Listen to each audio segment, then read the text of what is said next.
আসলে কেউ আপন হয় না। যারা তোমার ক্ষতি চায় তাদের আঘাত করবে না, তাদের সামনে একটু হাসি মুখে বাঁচবে। দেখবে তুমি আঘাত করলে যা কষ্ট পেত, ওরা তার থেকেও বেশি কষ্ট পাবে।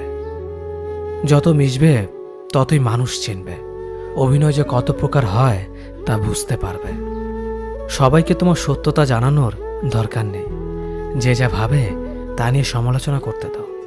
বেঈমান মানুষগুলো কখনো অপরিচিত মানুষ হয় না, খুব কাছের মানুষগুলোই বেঈমান হয়। পাতা ঝরার আগে পাতার রং বদলে যায়, আর মানুষ বদলানোর আগে কথা বলার ধরন বদলে যায়। মন কখনো ভাঙে না, যেটা ভাঙে সেটা হলো বিশ্বাস।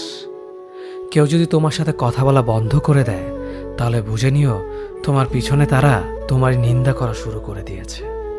ভুল মানুষের কাছে প্রত্যাশা রাখি বলে আমরা দুঃখ পাই বেশি।